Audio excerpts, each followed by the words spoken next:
네, 강프로입니다. 자, 에코프로머티 보겠습니다. 에코프로머티 오늘 오랜만에 이 두 자릿수 상승세가 나옵니다. 한 10% 정도 강세가 나오는데 당연히 에코프로머티가 올라갈 때는 에코프로 BM도 같이 올라가야 된다고 이야기를 드렸죠. 그리고 이렇게 반등이 나오는 과정에서 첫 번째 확인 과정을 거쳐야 된다고 이야기를 드렸습니다. 자, 그러면 어떤 이 그 스토리를 가지고 있어야 되는지 보겠습니다. 뭐 정구체다, 양극재다 이런 것들은 사실상 식상한 이야기고요. 다른 관점으로 보실 필요가 있습니다. 그건 가격인데 자, 내용 보세요.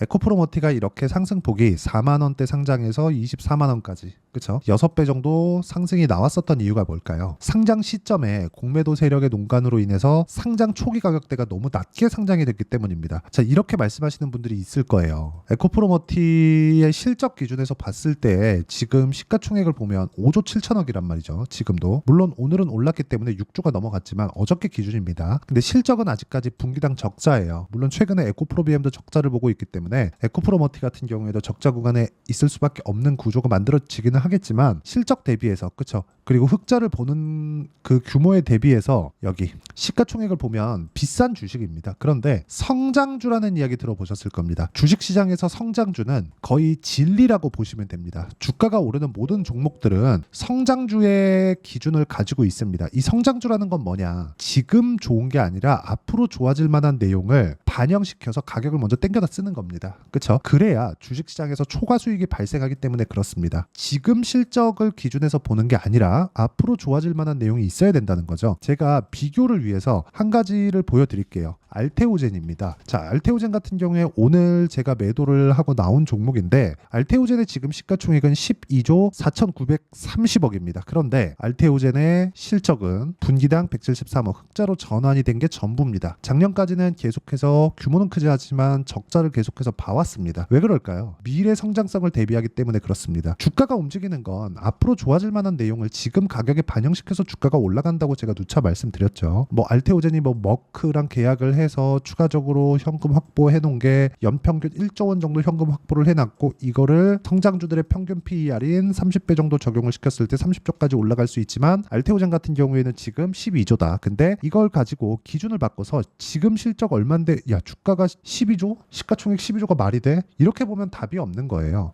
이렇게 보면 주식을 못한다는 소리를 듣습니다. 항상 내가 싸게 살라고 노력하는 사람 치고 단기간에 수익을 내는 사람은 없죠. 단타를 치라는 게 아닙니다. 주식시장에서 올라가는 종목군들의 구조를 우리가 파악하고 이해하자는 게 가장 중요한 이야기라고 생각하시면 됩니다. 그러면 이 내용에 맞춰서 에코프로 머티를 보잖아요. 그렇죠? 에코프로 머티를 보면 비싼 종목이지만 성장성은 가지고 있다. 왜? 앞으로 전기차 시대가, 그렇죠? 전기차 시대가 온다는 건 기정사실화가 되어 있기 때문에 그렇습니다. 물론 중간 과정을 거치면서 지금 뭐 하이브리드가 인기다, 전기차 시대 진짜 오는 거냐 이런 정도의 얘기를 하고 있는데 다들 아실 겁니다. 에코프로머티 주주분들이라면 에코프로 BM이 44조짜리 수주 계약이 들어왔죠. 그게 작년 12월 초입니다. 발주처는 삼성 SDI예요. 삼성 SDI에서 바보가 아닌 다음에는 44조짜리 5년짜리입니다. 5년짜리. 그럼 연평균 8에서 9조 정도를 에코프로 BM에 꽂겠다는 거예요. 이런 결정을 할 리가 없겠죠. 수요 예측이나 앞으로의 뭐 에코프로 BM의 공장 증설에 대한 부분 이런 부분이 다 반영된 결과입니다. 그런데 왜 에코프로머티 그리고 에코프로 BM은 올라가지 않는 것일까요? 작년의 움직임을 보면 됩니다. 58만 원까지 올라갔고 에코프로 같은 경우에는 주식 분할을 했지만 에코프로 같은 경우에는 그 주식 분할 가격 전에 한 150만 원까지 올라가는 그런 폭등세가 있었죠. 즉 앞으로 좋아질 부분을 먼저 땡겨다 썼기 때문에 그렇습니다. 배터리 아저씨가 여러 가지 이야기를 하고 있는 걸로 아는데 뭐 지금 저평가다 막 그렇게 말씀하시는 걸로 아는데 전 개인적으로 그런 시각 자체를 좋아하지는 않습니다. 한미반도체는 그렇고 에코프로는 그렇고 이렇게 자꾸 비교를 하시잖아요. 그게 아니라는 거죠. 한미반도체가 계속해서 강세를 보일 수 있는 이유, 그렇죠? 뭐 최근에는 경쟁사가 들어올 수도 있다는 내용이 있죠. 그게 한화예요. 한화에서 하이닉스랑 짜웅 해가지고 지금 HBM 그 장비 테스트를 하고 있는데 이게 왜 그 이슈가 한미반도체하고 무슨 상관이라고 주가가 뭐 오늘은 좀 반등이 나오지만 얼마 전에, 그렇죠? 이틀 전입니다. 한 10% 정도 하락세가 나왔을까요? 이 구조에 대해서 알면 돼요. 하나가 들어왔을 때, 하나가 견제를 했을 때, 즉 하이닉스가 견제 세력을 만들어줬을 때 한미반도체는 이익률이 꺾일 수 있다. 즉 성장률이 꺾인다는 거죠. 성장률이 꺾일 수밖에 없는, 즉 지금 한미반도체의 주가 상승폭은 이익률 기준에서 50% 정도를 적용받아서 주가가 그만큼 상승해 있는데 이미 50% 정도 이익률이 앞으로 유지될 수 있다는 내용을 전제로 주가 지금 10몇 조의 시가총액을 유지하고 있는 건데 한화가 들어와서 경쟁을 붙이면 어떻게 해야 돼요? 한미반도체의 단가는 내려갈 수밖에 없죠. 물론 이익을 보겠지만 막대한 이익을 볼 겁니다. 근데 그 구간에서 이익률이 떨어질 수밖에 없다는 겁니다. 이런 부분을 반영해서 주가가 하락하는 거예요. 이게 무슨 얘기냐? 한미반도체도 비싼 주식입니다. 실적 대비해서 주가가 비싸요. 그런데 주가가 계속해서 강할 수 있었던 이유가 그거라는 거죠. 근데 그것보다 먼저 출발했었던 게 에코프로 BM이고 에코프로 BM은 시장의 최대 평가치를 봤을 때 58만 4천 원 그리고 지금 같은 경우에는 고가 대비해서 70% 정도가 빠졌기 때문에 산업이 성장하는 속도 그리고 주가가 성장하는 속도가 월등히 더 빠를 수밖에 없겠죠. 주가가 성장하는 속도가 대략 한 100km 속도라고 치면 산업이 성장하는 속도는 10km, 15km 이 정도일 수밖에 없죠. 물론 어느 정도 개화 시기가 딱 돼서 폭발적인 움직임이 나올 수 있는 부분이 있겠지만 그게 만약에 2027년, 2030년 이후라면 어떻게 될까요? 먼저 올라간 주식시장이 너무 평가를 많이 받았기 때문에 그런 부분에 대한 조정을 받아야 됐고 그 조정을 빠르게 마무리를 지을 수 있다는 거예요. 그게 지금 시점이라고 보시면 되지만 우리가 봐야 되는 건 가격대를 확인하고 매수하는 구간을 찾아야 된다는 거죠. 이 부분을 이야기를 드리기 위해서 지금 많은 어려움을 겪고 계실 텐데 제가 조금 돌아왔다고 보시면 됩니다. 올라가는 과정에서 그쵸? 정배열도 만들어야 되고 이격 조절 과정도 거쳐야 되고 이런 상황이 지속적으로 만들어져 있어야 된다는 걸 반드시 기억을 하셔야 됩니다. 자, 그럼 이 내용에 맞춰서 우리가 어떤 식으로 매매를 해야 되는지 결과치부터 볼게요. 지금 에코프로 머티, 에코프로 BM 모두 시세 확인 구간의 첫 번째 단계에 들어갔습니다. 앞으로 추가적으로 올라갈 수 있는지 그 내용에 대한 부분 그 첫 번째 단계에 들어왔다고 보시면 됩니다. 자, 여기 내용 보시면 PSK 홀딩스입니다. PSK 홀딩스 보면 최근에 제가 반도체 종목군들을 올해 들어서입니다. 올해 들어서 굉장히 적극적으로 매매를 했고 작년에도 매매를 했지만 계속해서 매매를 해온 이유는 고가 돌파를 했기 때문에 그렇습니다. 그럼 지금 2차 전지에 대한 부분은 어떻습니까? 저가 이탈을 지속적으로 하다가 오늘 첫 번째 반등이 나왔죠. 그래서 영상으로 이야기를 드리는 거예요. 지금부터 시작입니다. 지금부터 추적 관찰해야 됩니다를 지금부터 이야기를 드리는 겁니다. 자, 보세요. 여기 고가 구간을 올라오는 과정마다 제가 매매해서 오늘 그쵸? 오늘 매도한 결과 10%, 1.5% 내리면 또 나옵니다. 8% 이런 식으로 수익이 발생시키는 거고 최근에 반도체 종목군들 다시 한번 보면 자, 오늘 같은 경우에도 DI 보세요. 그쵸? 오늘 고가를 찍고 떨어지고 있지만 오늘도 13%, 13.2% 수익을 보고 빠졌습니다. 그리고 이런 부분을 다 시가의 공략이 들어간다는 거죠. 이 모든 것들이 돌파 구간의 공략을 한다는 점을 반드시 기억을 해주셔야 되고 이 부분을 그쵸? 제가 계속해서 말씀드리는 이유는 주식시장은 미래가치를 반영하기 때문에 그렇습니다. 이 내용을 보시면 알 수 있습니다. 아까 전에 제가 PSK 홀딩스 분명히 말씀드렸고 지금 DI에 대해서 말씀드렸죠.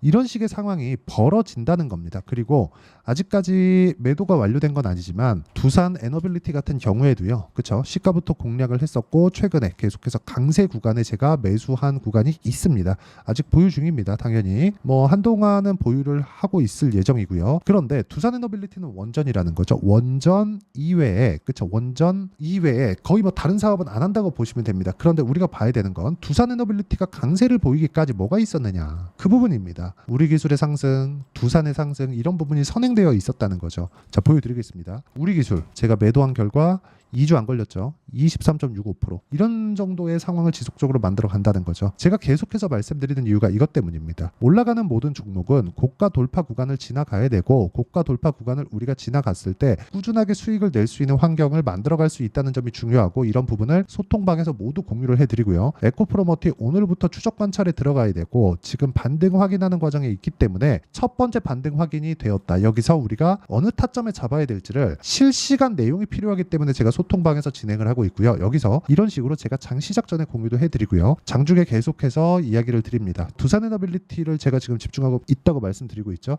이런 식으로 에코프로머티에 대한 부분도 충분한 공부를 시켜드리도록 할 테니까 소통방으로 들어오셔서 어떻게 매매하는지 배우시고요. 소통방은 채널 성장을 위해서 구독과 좋아요만 눌러주시면 입장 가능하고요. 상단에 있는 전화번호로 구독 또는 소통이라고 문자 보내주시면 여기 소통방 입장 링크를 순차적으로 공유를 해드리도록 하겠습니다. 자, 내용 정리 한번 하겠습니다. 주식시장은 미래가치를 반영을 한다. 미래가치를 반영하는 과정에서 내가 봐야 되는 건 가격이다. 그럼 그 가격에 대한 부분을 에코프로 머티 기준으로 봤을 때 이제 22평을 돌파하는 상황에서 첫 번째 확인 과정을 거쳤다. 그렇기 때문에 바닥은 나왔다고 볼 수 있습니다. 뭘 보고? 에코프로 BM을 보고 아까 전에 제가 원전을 이야기를 드리면서 뭐라 그랬죠? 두산을 거래했고요. 실제 거래한 내용을 보여드리면서 이야기를 드릴게요. 우리 기술 먼저 나와 있는데 두산 먼저 제가 거래를 했기 때문에 보세요. 14.7% 2주 안 걸렸죠? 이걸 매매하고 나서 여기 우리 기술입니다. 자, 내용 보시면 그리고 나서 우리 기술 23.65% 2주 안 걸렸죠. 이런 상황을 만들어냈다는 거죠. 그리고 그 다음 종목이 뭐예요? 두산 에너빌리티. 자, 그리고 최근에 반도체 종목군들은 당연히 매매를 해야 됩니다. 뭐 DI 같은 종목입니다. 어떻습니까? 그렇죠? 26% 내려보면 22%, 18% 꾸준하게 수익을 내고 있다. 이런 상황. 그런데도 불구하고 오늘도 13% 정도의 수익이 나왔다. 모두 다 고가 돌파 구간이라는 거죠. 이것처럼 바닥 구간에서 이미 바닥은 찍었으니까 우리가 효율 높일 수 있는 상황을 만들자는 겁니다. 이제 반등 구간, 그렇죠? 추세 전환의 구간이 머지 않았습니다. 하지만 우리가 잘못 잡았을 때는 정작 올라갈 때 우리가 털리고 갈 수 있기 때문에 이런 부분을 우리가 판단하고 이해하려면 어쩔 수 없이, 진짜 어쩔 수 없이 우리가 가격에 대한 부분을 볼 수밖에 없다. 왜? 이게 산업의 변화 그리고 실적의 변화보다 더 빠르기 때문에 그렇습니다. 그리고 이런 부분을 아까 전에 말씀드렸죠. 실시간 내용이 필요하니까 소통방에서 제가 이야기를 드리도록 하겠고요. 어떤 식으로 공부를 해 나가야 되고 이런 부분을 제가 여기 장 시작 전에 모두 공유를 해드리고 있습니다. 자, 그리고 이 내용에 맞춰서, 그쵸? 이 내용에 맞춰서 어떤 식으로 매매 전략을 짜야 되는지 그 내용이 있겠죠. 자, 근데 소통방에 와서 일단 어떤 식으로 내가 매매를 해 나가야 되는지 마인드 잡고 그리고 가격대 잡는 법을 배워야 되니까 소통방으로 먼저 들어오시고, 소통방은 채널 성장을 위해서 구독과 좋아요 꼭 좀 부탁드리고 상단에 있는 전화번호로 구독 또는 소통이라고 문자 보내주시면 되고요. 그리고 이런 식으로 원리를 내가 알기 위해서는 여기 에코프로머티의 가격과 단기 보유 전략, 단기는 2주입니다. 그렇죠? 아까 전에 제가 매매를 어떻게 하는지 다 보여드렸죠. 2주 안에 어떤 식으로 해서 수익 전환을 시킬 것인가. 그러려면 당연히 가격에 대해서 집중을 해야 될 수밖에 없겠죠. 이 부분에 대해서 제가 이야기를 드리고 에코프로머티의 반등을 확인한 이후에 단기 보유 전략의 실시간 타점을 제가 문자로 공유를 해드리도록 할 테니까 상단에 있는 전화번호로 머티, 자, 머티라고 문자 보내주시는 분들에 한해서만 제가 에코프로머티의 단기 보유 전략 그리고 실시간 타점을 문자로 공유를 해드리도록 하겠습니다. 중요한 건 내가 가격에 대해서 어느 정도까지 이해를 하느냐입니다. 이 부분 반드시 기억하시고 소통방에 들어와서 내가 어떤 식으로 앞으로 매매를 이끌고 가야 되는지를 반드시 배우기를 바랍니다. 그리고 이런 구간에서 내가 어떤 식으로 종목 분류를 해야 되는지까지 다 이해를 시켜드리도록 할 테니까 영상 끝까지 시청하시고요. 모든 분들이 성공 투자하셨으면 참 좋겠습니다. 자, 24년도가 돼도 여전히 시장은 녹록지 못합니다. 이런 상황이 벌어지는 건 어쩔 수 없습니다. 이런 상황에서도 수익이 나는 종목들의 구조는 변하지 않습니다. 즉 대시세 종목에 대한 구조는 변하지 않는다는 거고, 실제 제가 소통방에서 지속적으로 이야기를 드리고 있는 내용도 대시세 종목이나 시장 주도주를 공략하는 건 철저하게 가격 분석을 하라고 이야기를 드리고, 가격 분석 이후에는 이슈에 대한 파악, 그리고 이슈를 파악하고 나서는 다시 내가 얼마에 매수할지 그 타점에 대한 부분을 지속적으로 언급을 하고 있습니다. 자, 근데 생각해 보세요. 시장이 굉장히 어려웠습니다. 어려운 상황에서의 어떤 종목들이 강했냐 보면 반도체와 그리고 바이오입니다. 자, 실제 여기 보면요.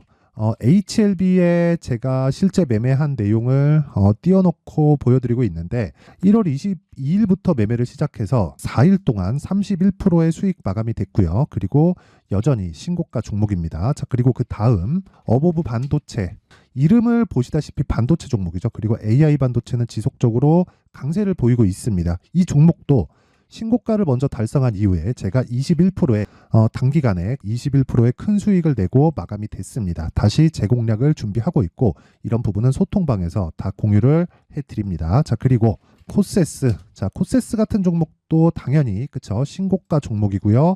그리고 반도체 종목입니다. 이 종목도 영업일 기준에서 이틀 동안 대략 한 15%의 수익 마감이 됐습니다. 내용을 한번 보시면 어떻습니까? HLB를 포함해서 뭐 30%, 20%, 뭐 15% 이런 식의 수익이 지속적으로 발생하고 있는데, 이 세 종목 모두 다 신고가 종목이고 1월 달에 시장이 약세를 보이고 있는 구간에서도 강했었던 그런 종목입니다. 특징점이 하나 있는데 그 이슈에 앞서서 가격이 먼저 반영했다는 거죠. 그렇게 제가 가격을 먼저 보고 이슈에 대해서 파악하는 이유는 결과적으로는 큰 시세를 먹기 위한 사전 준비 작업입니다. 실제로 큰 시세를 먹기 위해서 사전 준비 작업을 했을 때 여기 레인보우 로보틱스 127% 그리고 ISC 98% 그리고 한미반도체 97%의 큰 수익을 내는 상황을 만들 수 있습니다. 어떤 식으로 소통방에서 진행됐는지, 그쵸? 그 상황을 제가 이야기를 드린 건데, 이런 상황도요, 당연히 신고가를 공략했을 때 가능한 겁니다. 자, 그러면 이번에도 마찬가지입니다. 그쵸? 정부 주도의 코리아 디스카운트 해소 방안이 2월 달에 발표를 하고요. 그리고 2월 달에 발표된 내용을 토대로 주가가 움직이는 게 아니라 이미 움직인 내용이 있죠. 실제 이 내용은 크게 중요한 게 아니라는 겁니다. 실제 움직인 내용을 보면 자, 기아차입니다. 실제로 12월 달에 신고가를 만들어 놓고 정부에서 입김을 불어 넣으니까 순식간에 기아차를 포함해서 현대차 같은 거대 기업들의 주가가 2주도 채 되지 않아서 40% 정도의 큰 시세를 냅니다. 자, 그러면 우리는 어떤 종목을 봐야 될까요? 이슈를 파악해야 되는 것도 맞지만 철저하게 가격에 맞춰서 매매를 해야 되는 게 당연히 중요합니다. 정부가 주도하는 정책 방향이 있겠죠. 그 방향에 맞춰서 우리가 종목을 찾을 필요가 있다. 자, 그러면 답이 나왔습니다. 정부가 주도하는 방향에 맞춰서 제2의 기아차를 찾는 게 지금은 중요하다. 근데 정부 정책의 방향에 맞게 가자. 그랬을 때 앞서서 제가 보여드렸었던 내용인 여기 레인보우 로보틱스 127% 그리고 ISC 98% 그리고 한미반도체 97%와 같은 수익을 낼 수 있습니다. 물론 시간에 대한 부분은 최소 2주의 시간이 필요하고요. 그리고 최장 3개월 안에 끝내야 됩니다. 자, 기아차의 시세를 보셨던 것과 같이 2월 달에 정부 정책의 방향이 결정되고요. 바로 3월 달이면 시행입니다. 자, 그러면 우리는 거기에 맞춰서 당연히 종목을 찾아야 되고 제가 제2의 기아차를 찾아놨습니다. 제가 아까 전에 소통방에서 이야기를 드렸었던 내용 다 공개를 해드렸는데 그 내용처럼 종목만 받고 싶다 하시는 분들은요. 상단에 있는 제 전화번호로 대시세, 자, 대시세라고 문자를 보내주시면 정부 정책의 방향에 맞는 종목을 모든 분들에게 무료로 공개를 해드리도록 하겠습니다. 자, 제가 원하는 건 채널 성장이 목적입니다. 자, 그래서 구독과 좋아요 꼭 좀 부탁드리고요. 모든 분들이 정부 정책에 맞는 방향으로 매매를 이어가서 큰 수익 보셨으면 좋겠습니다.